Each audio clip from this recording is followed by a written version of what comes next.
नमस्कार दोस्तों, स्वागत है आपका आज के मुख्य समाचारों की वीडियो में। जी हां दोस्तों, यहां पर आपको देखने को मिलेगी सुबह से लेकर शाम तक की सारी के सारी बड़ी खबरें, मुख्य समाचार, ब्रेकिंग न्यूज अपडेट के रूप में। तो दोस्तों, आप लोगों से रिक्वेस्ट है इस वीडियो को ज़्यादा से ज़्यादा लाइक और शेयर करें। तो दोस्तों, जानते हैं पहली बड़ी खबर। मध्य प्रदेश में 5000 से ज्यादा कांग्रेस कार्यकर्ता बीजेपी में शामिल। ज्योतिरादित्य सिंधिया बोले 15 महीने थी 2 सीएम की सरकार। जी हां दोस्तों, मध्य प्रदेश के ग्वालियर विधानसभा क्षेत्र के 5000 से अधिक कांग्रेस कार्यकर्ता शनिवार को मुख्यमंत्री शिवराज सिंह चौहान और वरिष्ठ नेता ज्योतिरादित्य सिंधिया समेत अन्य वरिष्ठ नेताओं की मौजूदगी में भारतीय जनता पार्टी में शामिल हो गए। कार्यक्रम को संबोधित करते हुए ज्योतिरादित्य सिंधिया ने कांग्रेस पर जमकर हमला बोला और कहा कि राज्य में 15 माह के शासन के दौरान उसने जनता के हित में कदम नहीं उठाए और भ्रष्टाचार किया। उस समय मुख्यमंत्री भी 2 हुआ करते थे, एक आगे और दूसरा पर्दे के पीछे। उन्होंने कमलनाथ और दिग्विजय सिंह का नाम लेते हुए कहा कि पूर्ववर्ती सरकार में जनता की सेवा की बजाय जनहित स्वार्थों को प्राथमिकता दी गई। आपकी जानकारी के लिए बता दें दोस्तों, आगामी समय में राज्य में 27 विधानसभा सीटों पर उपचुनाव होने हैं। इसमें से अधिकांश सीट ग्वालियर चंबल अंचल की है। ग्वालियर विधानसभा सीट पर भी उपचुनाव होना है। इसके बाद दोस्तों, जानते हैं अगली बड़ी खबर। कश्मीरी दलों ने लिया संकल्प, विशेष दर्जा वापस लेने के लिए करेंगे लड़ाई। जी हां दोस्तों, कश्मीर में राजनीतिक दलों ने शनिवार को सर्वसम्मति से संकल्प लिया है कि वह जम्मू कश्मीर में 5 अगस्त 2019 से पहले की तरह विशेष दर्जे की बहाली के लिए संघर्ष करेंगे। उन्होंने कहा है कि सरकार द्वारा उठाया गया कदम द्वेषपूर्ण, अदूरदर्शी तथा पूरी तरह असंवैधानिक था। विभिन्न दलों ने कहा है कि वे गुपकर घोषणा से बंधे हुए हैं, जो 4 अगस्त 2019 को नेशनल कॉन्फ्रेंस के अध्यक्ष फारूक अब्दुल्ला के गुपकर आवास पर सर्वदलीय बैठक के बाद घोषणा की गई थी।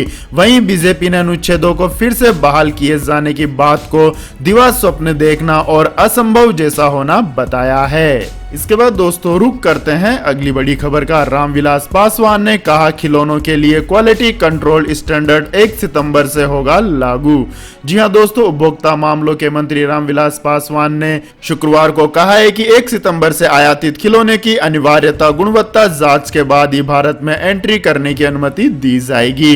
केंद्र सरकार चीन सहित अन्य देशों से स्तरहीन और गैर आवश्यक वस्तुओं के आयात की खेप की जांच करने के लिए स्टील, रसायन, फार्मास्यूटिकल और विद्युत मशीनरी से लेकर फर्नीचर तक 371 टैरिफ लाइनों के लिए गुणवत्ता मानकों को अनिवार्य बनाने के प्रोसेस में है। इसके बाद दोस्तों, जानते हैं अगली बड़ी खबर। कानीमोजी का फिर हिंदी विरोधी राग, अब आयुष अधिकारी पर कार्रवाई की मांग। जी हां दोस्तों, हिंदी भाषा को लेकर तमिलनाडु में एक बार फिर सियासत गर्मा गई है। डीएमके सांसद कानीमोजी ने शनिवार को आयुष मंत्री वेद राजेश कोटचे को निलंबित करने की मांग की है। कोटचा ने हाल ही में एक मिनिस्ट्री सेशन के दौरान गैर हिंदी प्रतिभागियों को मंत्रालय के प्रशिक्षण सत्र को छोड़कर जाने के लिए कहा था।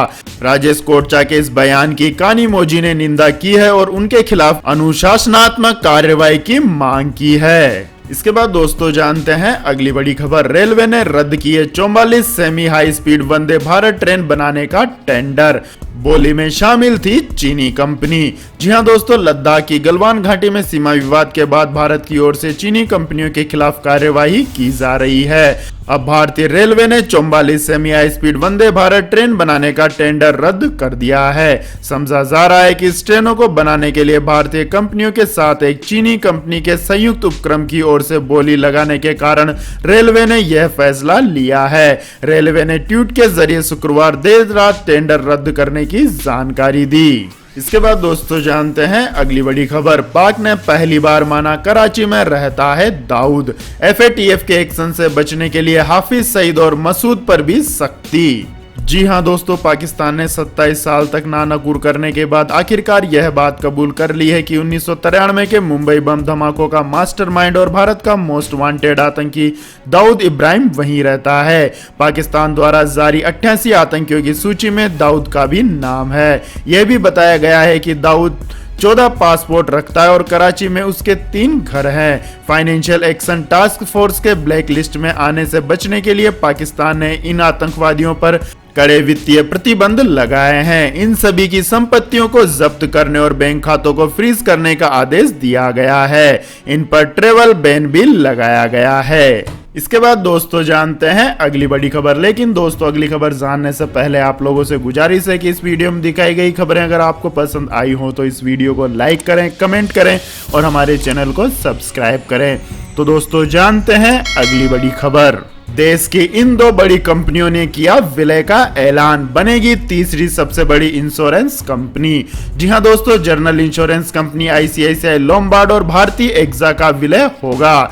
इसके बाद आईसीआईसीआई लोम्बार्ड देश की तीसरी सबसे बड़ी इंश्योरेंस कंपनी बन जाएगी। आईसीआईसीआई लोम्बार्ड और भारतीय एक्सा ने शनिवार को कहा है कि वे अपने जनरल इंश्योरेंस का कारोबार को मर्ज करने जा रहे हैं। दोनों कंपनियों का विलय शेयर ट्रांसफर समझौते के तहत होगा। जनरल बोर्ड की शुक्रवार को हुई बैठक में फैसला लिया गया है कि आईसीआईसीआई लोम्बार्ड भारतीय एक्सा जनरल इंश्योरेंस का अधिग्रहण करेगी। इसके बाद दोस्तों जानते हैं अगली बड़ी खबर। कांग्रेस में नेतृत्व को लेकर चर्चा के बीच सोमवार को होगी सीडब्ल्यूसी की बैठक। जी हां दोस्तों, कांग्रेस में नेतृत्व के मुद्दे पर चल रही चर्चा के बीच पार्टी की सर्वोच्च नीति निर्धारण इकाई कांग्रेस कार्य समिति की बैठक आगामी सोमवार को वीडियो कॉन्फ्रेंसिंग के माध्यम से होगी। पार्टी के संगठन महासचिव केसी वेणुगोपाल के मुताबिक सीडब्ल्यूसी की बैठक सोमवार को सुबह 11 बजे आरंभ होगी। सूत्रों का कहना है कि इस बैठक में मौजूदा राजनीतिक मुद्दों, अर्थव्यवस्था की स्थिति और इस महामारी से उपजे संकट समेत कई मुद्दों पर चर्चा हो सकती है। सीडब्ल्यूसी की बैठक उस वक्त हो रही है जब अंतरिम अध्यक्ष के तौर पर सोनिया गांधी 1 साल की अवधि पूरी कर चुकी है। इसके बाद दोस्तों रुक करते हैं अगली बड़ी खबर का। हर बाढ़ प्रभावित परिवार को 6,000 रुपए देगी बिहार सरकार। जी हां दोस्तों, वैसे तो देश के कई राज्य बाढ़ से बुरी तरह प्रभावित हैं, लेकिन बिहार के कुछ जिले काफी प्रभावित हैं। रिपोर्ट के मुताबिक 12 जिलों के 101 ब्लॉक में करीब 50 लाख परिवार बाढ़ से प्रभावित हो गए हैं। लेकिन इस प्राकृतिक आपदा से निपटने के लिए बिहार सरकार मुस्तैदी के साथ काम कर रही है। प्रदेश की नीतीश कुमार सरकार ने बाढ़ पीड़ितों के लिए बिहार बाढ़ राहत सहायता योजना के तहत बाढ़ से प्रभावित हर परिवार को बिहार सरकार द्वारा 6,000 रुपए की धनराशि मुआवजे के तौर पर देने का फैसला किया है। साथ ही जिन लोगों के मकान, पशु, फसलों को नुकसान हुआ है उनका भी मुआवजा सरकार देगी। इसके बाद दोस्तों जानते हैं अगली बड़ी खबर। दिल्ली में पकड़े गए आईएसआईएस आतंकी के खुरासान मॉड्यूल से जुड़े हैं तार, पूछताछ में हुआ खुलासा। जी हां दोस्तों, राष्ट्रीय राजधानी दिल्ली को दहलाने की साजिश रचने वाले आईएसआईएस के एक आतंकी को स्पेशल सेल ने शुक्रवार देर रात एनकाउंटर के बाद गिरफ्तार कर लिया। पकड़े गए आतंकी की पहचान मोहम्मद मुस्तकीन के रूप में हुई है। इसके बाद दोस्तों जानते हैं अगली बड़ी खबर। चीनी कंपनियों को एक के बाद एक झटके दे रही है सरकार, धीरे धीरे भारतीय बाजार से बाहर करने की है तैयारी। जी हां दोस्तों, लद्दाख में भारतीय सैनिकों के साथ खूनी झड़प के 2 महीनों से ज्यादा होने के बाद भी चीन के साथ सीमा पर अब भी तनाव बना हुआ है। ऐसे में भारत ने चीन से निपटने के लिए हर प्रकार की तैयारी कर ली है, चाहे वह सामरिक मोर्चा हो या आर्थिक मोर्चा या अंतरराष्ट्रीय स्तर वाला मोर्चा। भारत के कुल आयात में चीन की हिस्सेदारी लगभग 14% है। चीन से भारत मुख्य रूप से mobile phone, telecom, power, plastic के खिलौने और फार्मा इंग्रेडिएंट्स का आयात करता है। इस आयात को कम करने की कोशिश की जा रही है। भारत सरकार ने चीनी कंपनियों को एक के बाद एक कई झटके देने की तैयारी की है। इसके बाद दोस्तों जानते हैं अगली बड़ी खबर। ताइवान की चीन को चेतावनी, कहा हमला किया तो मिलेगा मुंह तोड़ जवाब। जी हां दोस्तों, चीन भले ही ताइवान को सैन्य शक्ति दिखाकर उसे हासिल करना चाहता हो, लेकिन ताइपे झुकने के लिए तैयार नहीं है।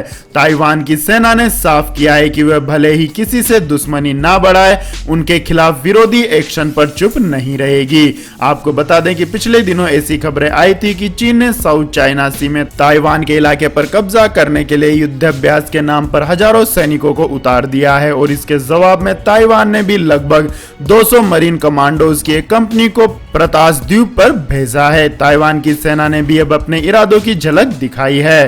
ट्विटर पर शेयर किए गए वीडियो के साथ लिखा है कि हमारे देश की सुरक्षा करने के लिए हमारे समर्पण को कोई भी कम न समझे। हमारी सेना किसी से दुश्मनी नहीं करेगी, लेकिन विरोधी गतिविधियों पर प्रतिक्रिया देगी। इसके बाद दोस्तों जानते हैं आज के मौसम अपडेट्स। तो दोस्तों आज गंगीय दक्षिण पश्चिमी मध्य प्रदेश और गुजरात में मध्यम से भारी बारिश के साथ साथ कुछ स्थानों पर बेहद भारी बारिश हो सकती है। दक्षिण पूर्वी राजस्थान, कोंकण, गोवा, उप हिमालय, पश्चिम बंगाल, सिक्किम और असम के कुछ हिस्सों में हल्की से मध्यम बारिश के साथ कहीं कहीं भारी बारिश होने की संभावना है। वहीं उत्तराखंड, हिमाचल प्रदेश, पूर्वी उत्तर प्रदेश, बिहार के कुछ हिस्सों, गंगीय पश्चिम बंगाल, झारखंड, छत्तीसगढ़, उड़ीसा, आंध्र प्रदेश, विदर्भ, तटीय कर्नाटक और शेष पूर्वोत्तर भारत में हल्की से मध्यम बारिश हो सकती है। इसके अलावा दोस्तों पंजाब के कुछ हिस्सों, हरियाणा, केरल, तेलंगाना, पश्चिमी उत्तर प्रदेश और जम्मू कश्मीर के कुछ हिस्सों में हल्की बारिश होने की संभावना है। इसके बाद दोस्तों जानते हैं अगली बड़ी खबर। पेट्रोल डीजल के दामों ने फिर बढ़ाई आम आदमी की टेंशन।